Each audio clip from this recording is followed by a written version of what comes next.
नमस्कार। आपका अखबार के इस अंक में आपका स्वागत है। मैं हूं प्रदीप सिंह।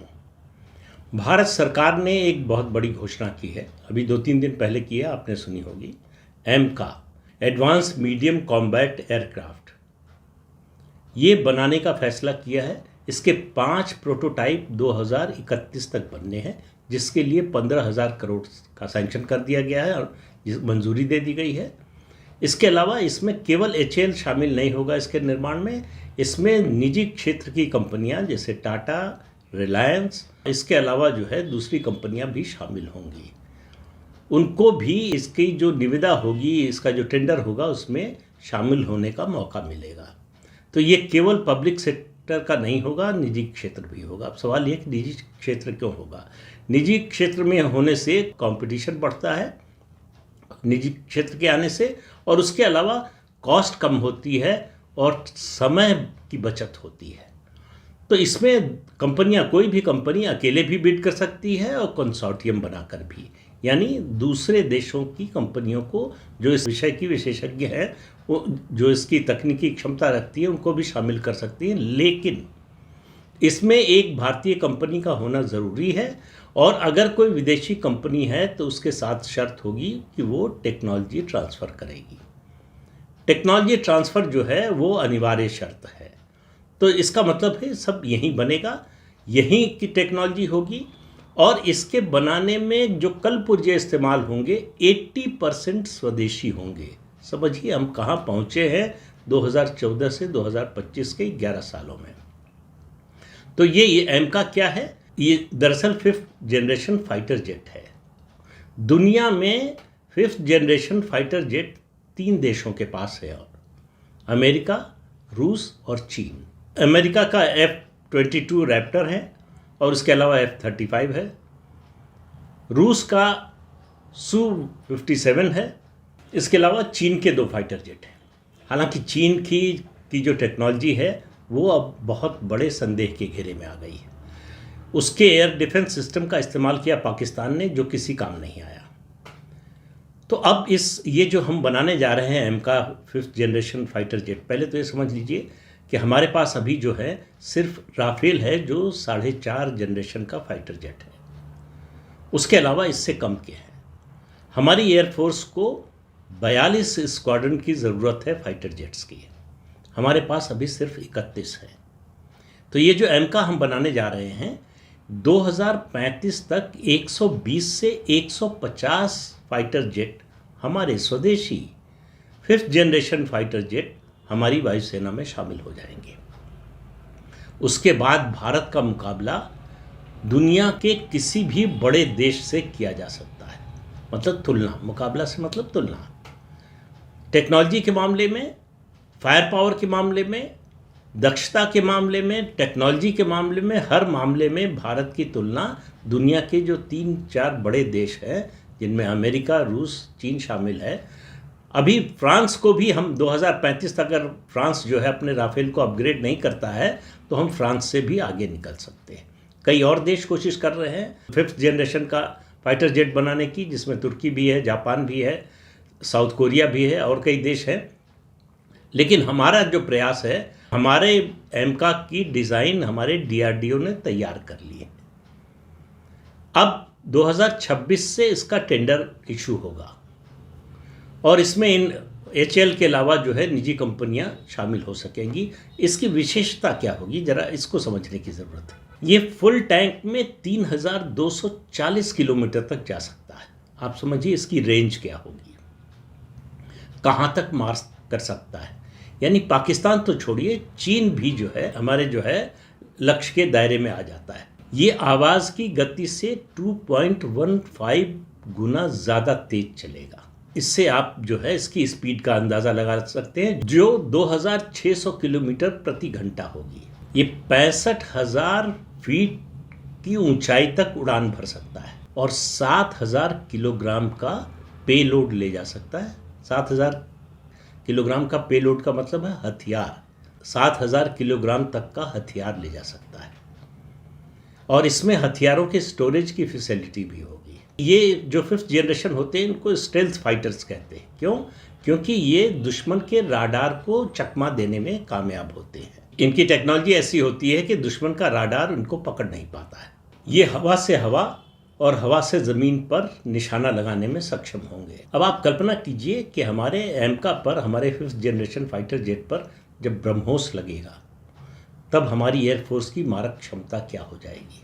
4थी पीढ़ी के जो फाइटर जेट होते हैं उनको कहा जाता है बियॉन्ड विजुअल रेंज, यानी लक्ष्य तक पहुंचे बिना वो लक्ष्य को भेद देते हैं। ऐसा नहीं कि लक्ष्य के पास पहुंचेंगे तभी लक्ष्य को भेदेंगे, उससे पहले से ही लॉक कर देते हैं उस लक्ष्य को। अमेरिका ने अपना जो F-22 रैप्टर है वो दुनिया में किसी देश को दिया नहीं, लेकिन F-35 दिया है बहुत से देशों को। अमेरिका चाहता था कि भारत भी उसका F-35 खरीदे, लेकिन अमेरिका टेक्नोलॉजी ट्रांसफ़र के लिए तैयार नहीं। भारत ने मना कर दिया। भारत की जो बातचीत चल रही है अभी तत्काल हमारी ज़रूरत के लिए, वो रूस से चल रही है। रूस का जो सबसे उन्नत किस्म का फाइटर जेट है Su-57, 5th जनरेशन का फाइटर जेट है, उसकी खरीद के लिए बातचीत चल रही है और वो कभी भी किसी भी समय फाइनल स्टेज में पहुंच सकती है। और रूस के साथ हमारे सौदे में सबसे बड़ा फ़ायदा ये है कि वो टेक्नोलॉजी ट्रांसफ़र के लिए तैयार हो जाता है। जैसे S-400 में अब S-500 बनने जा रहा है, वो भारत में ही बनेगा। ब्रह्मोस जो है रूस और भारत की मिली जुली टेक्नोलॉजी से बन रहा है और भारत में बन रहा है। और चीन के जो फाइटर जेट है 5th जनरेशन के J-20 और J-35, उनकी गुणवत्ता को लेकर पूरी दुनिया में सवाल उठ रहा है। उनके J-10 और J-17 को जिस तरह से हमने गिराया, हैंगर से ही नहीं निकलने दिया, उससे और ज़्यादा सवाल उठने लगा है। पूरी दुनिया में उनकी डिफेंस प्रोडक्शन की क्षमता और उसकी गुणवत्ता को लेकर सवाल उठ रहा है। तो चीन के लिए ये ऑपरेशन सिंदूर सबसे बड़ी मुसीबत साबित हुआ है। पाकिस्तान का जो नुकसान हुआ है वो तो हुआ ही है, लेकिन चीन पर हमला किए बिना जितना बड़ा नुकसान हमने ऑपरेशन सिंदूर से चीन का किया है, उतना नुकसान चीन का आज तक कभी भारत नहीं कर पाया है। उसकी जो डिफेंस प्रोडक्शन की क्षमता है, उसकी जो गुणवत्ता है, उस पर पूरी दुनिया के सामने सवाल उठा दिया। तो ये हमारे एमका से पहले MK-1 विमान हमने बनाया, जिसमें अमेरिका की GE कंपनी के इंजन लगे हुए हैं। समझौता पहले हो गया था बाइडेन के समय ही, लेकिन सप्लाई करने में अमेरिका ने बहुत देर की। लेकिन अब उनके इंजन के आने का सिलसिला शुरू होने जा रहा है। वो इसलिए देर हुई कि इसमें भी टेक्नोलॉजी ट्रांसफ़र का मामला अटका हुआ था। अमेरिका तैयार हो गया है टेक्नोलॉजी ट्रांसफ़र के लिए, तो अमेरिका के सहयोग से ये भारत में ही बनेंगे। ये जो GE के इंजन हैं, ये दुनिया में सबसे शक्तिशाली इंजन माने जाते हैं फाइटर जेट के। जिस दिन हम ये एमका बना लेंगे उस दिन हमारी Su-30 जो रूस से ख़रीदा है हमने और राफेल जो फ्रांस से ख़रीदा है, उस पर निर्भरता हमारी कम हो जाएगी। भारत के पास अभी 5th जनरेशन का फाइटर जेट नहीं है, जो चीन के पास है, अमेरिका के पास है और रूस के पास है। उसके बाद भारत की जो ताकत होगी वो आप याद कीजिए जनरल BP रावत को, जो वो 2.5 फ्रंट की वार की बात करते थे। एक पाकिस्तान, दूसरा फ्रंट चीन और तीसरा वो मानते थे घर के अंदर जो दुश्मन बैठे हुए हैं उनका मानना था कि ये 2.5 फ्रंट की लड़ाई हमको भविष्य में लड़नी ही पड़ेगी।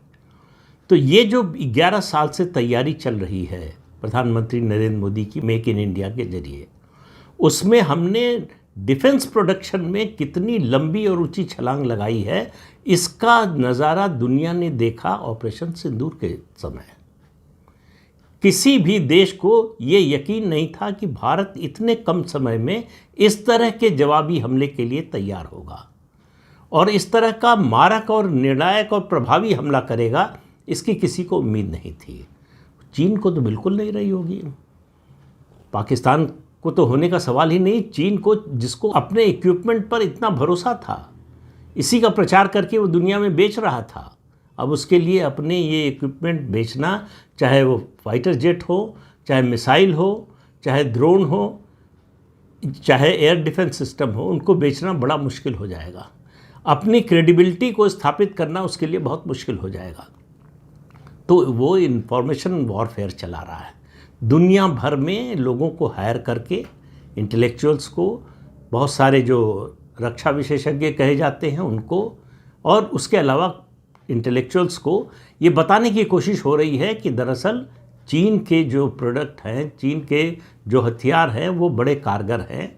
ये हार चीन की नहीं हुई है, पाकिस्तान की नहीं हुई है, ये भारत की हुई है। पाकिस्तान का जो एजेंडा है, जो नैरेटिव है, उसी को आगे बढ़ाने की कोशिश हो रही है। लेकिन पूरी दुनिया ने वीडियो देख लिया, विजुअली देख लिया, सैटेलाइट इमेजेस देख ली, और वो इमेजेस जो है चीन के पास भी है, अमेरिका के पास भी है, रूस के पास भी है। तो दुनिया को मालूम है कि सच कौन बोल रहा है, झूठ कौन बोल रहा है। ये जो एमका के बनाने की घोषणा की है, देखिए ऐसा नहीं है कि ये अचानक घोषणा कर दी और कल से जो है प्रोडक्शन शुरू हो जाएगा। इसकी तैयारी लंबे समय से चल रही थी। डीआरडीओ इसका डिज़ाइन बना चुका है, मैंने बताया आपको। अब इसके प्रोडक्शन पर काम शुरू होना है। इसके प्रोडक्शन को भी थोड़ा लचीला रखा गया है। ये प्राइवेट कंपनियों को और इतनी सारी कंपनियों को बुलाने का उद्देश्य इसका ये है कि अलग अलग हिस्से अलग अलग कंपनियां भी बना सकती हैं। ज़रूरी नहीं कि एक ही कंपनी पूरा जो है फाइटर जेट बनाए। तो उससे क्या होगा, कॉस्ट बचेगी और उसके अलावा समय बचेगा, जो हमारे लिए इस समय सबसे इम्पॉर्टेंट है। 2035 की डेडलाइन है, लेकिन आप मानकर चलिए जिस तरह से प्रधानमंत्री नरेंद्र मोदी काम करते हैं, करवाते हैं, उसमें ये डेडलाइन और पहले अगर हम मीट कर लें तो कोई आश्चर्य की बात नहीं होगी। 120 से 150 fighter jet, 5th generation fighter jet, स्वदेशी फाइटर जेट भारत की वायुसेना के बेड़े में शामिल होंगे। आप समझिए भारत की वायुसेना की ताकत क्या होगी। तब चीन के लिए असली चिंता का समय शुरू होगा। वैसे चिंता का समय तो चीन के लिए अब से ही शुरू हो गया है, क्योंकि चीन ने जो पाकिस्तान को दिया था एयर डिफेंस सिस्टम, वही उसके पास भी है। उसकी और समस्याएं और ज़्यादा हैं। उसकी समस्या ये है कि उसके अपने देश की कोई इस तरह से आर्मी नहीं है। कम्युनिस्ट पार्टी जो चीन की है, उसकी आर्मी है, पीपल्स लिबरेशन आर्मी, पीएलए कहलाती है। चीन की कम्युनिस्ट पार्टी की आर्मी है, और वो कॉन्ट्रैक्ट पर काम करते हैं। तो उस तरह का कमिटमेंट, उस तरह का जज्बा जैसा भारतीयों में है, वो चीनियों में नहीं है। इसलिए चीन जल्दी लड़ाई लड़ने के लिए तैयार नहीं होता। 1962 में भी मैं कह रहा हूँ, भारत किसी भी हालत में नहीं हारता। अगर नेहरू ने इतना डरपोकपना न दिखाया होता, एयरफोर्स का, भारतीय एयरफोर्स का इस्तेमाल ही नहीं किया, जबकि हम हाइट पर थे और चीन नीचे था, निशाना लगाना बहुत आसान था। हमारे सैनिकों को गर्म मोजे तक नहीं दिए गए। बर्फीले इलाके में उनको लड़ना पड़ा। उनको जो है गर्म मोजे और हथियारों की तो बात ही छोड़ दीजिए। उनसे लगातार कहा जाता रहा कि इस चौकी को छोड़कर इसके पीछे आ जाइए, इसके पीछे आ जाइए। लगातार फौज को पीछे खिसकाया जाता रहा। अगर सेना को उस समय खुली छूट मिली होती, एयरफोर्स का इस्तेमाल करने दिया गया होता, तो 1962 का युद्ध हम नहीं हारते। और डोकलम, उसके बाद जो है गलवान और लद्दाख में 4 साल जो फौजें आमने सामने खड़ी रहीं चीन और भारत की, उसके बाद चीन को समझ में आ गया है कि भारत के साथ वो युद्ध नहीं कर सकता। जीतने की बात तो बहुत बाद में आती है, युद्ध होगा तब जीत हार होगी। उसको समझ में आ गया कि भारत के साथ वो युद्ध नहीं कर सकता, लेकिन वो भारत को परेशान करना नहीं छोड़ेगा। इसके लिए वो पाकिस्तान का इस्तेमाल करता रहेगा और लगातार करता रहेगा कि किसी भी तरह से पाकिस्तान को इस हालत में रखो कि वो भारत को परेशान कर सके, भारत में अशांति पैदा कर सके, भारत में अस्थिरता पैदा कर सके। तो ये जो एमका का प्रोजेक्ट है, ये कोई एक प्रोजेक्ट नहीं है। इसके अलावा बहुत सारे प्रोजेक्ट्स पर काम चल रहा है। बहुत सारे आधुनिक हथियारों के निर्माण पर काम चल रहा है। जो अभी हैं उनको अपग्रेड करने पर काम चल रहा है और बहुत तेज़ी से काम चल रहा है। डिफेंस रिसर्च पर जितना ध्यान और जितना पैसा संसाधन हमने पिछले 11 सालों में लगाया है, अगर आज़ादी के बाद से लगाया होता तो आज हमारी स्थिति क्या होती, आप इसकी सिर्फ कल्पना कर सकते हैं। इसीलिए आज हमारी ये स्थिति हुई है कि डोनाल्ड ट्रंप के बोलने का हमारे ऊपर कोई असर नहीं हो रहा है। हम दुनिया को बता पाने में सक्षम हैं कि डोनाल्ड ट्रंप झूठ बोल रहे हैं। अमेरिका के राष्ट्रपति के खिलाफ इस तरह का स्टैंड लेने की हिम्मत आज तक भारत की किसी सरकार की नहीं हुई। तो भारत की रक्षा तैयारी भविष्य के खतरों को देखते हुए प्रोपोर्शनेट से डिसप्रोपोर्शनेट होती जा रही है कि हमें जितनी ज़रूरत है अपनी रक्षा के लिए, उससे ज़्यादा कि हमको रक्षा के साथ साथ आक्रमण भी करना पड़े, मतलब जवाब भी देना पड़े, तो उसके लिए भी तैयार रहें। पाकिस्तान के लिए हम क्या कर सकते हैं ये तो हमने दुनिया को दिखा दिया। और ये देखने के बाद मुझे नहीं लगता कि चीन जो है इस तरह की हिम्मत करेगा भारत से सीधे युद्ध करने की। तो दुनिया में दो ही शक्तियों को लोग पहचानते हैं, दो ही क्षेत्रों में आपकी ताकत को पहचानते हैं, एक आर्थिक क्षेत्र में और दूसरा सैन्य क्षेत्र में। तो आर्थिक क्षेत्र में हम दुनिया की चौथी सबसे बड़ी इकॉनमी बन गए हैं और अगले साल 1.5 साल में हम तीसरी सबसे बड़ी इकॉनमी बन जाएंगे, ज़्यादा से ज़्यादा 27 के अंत तक।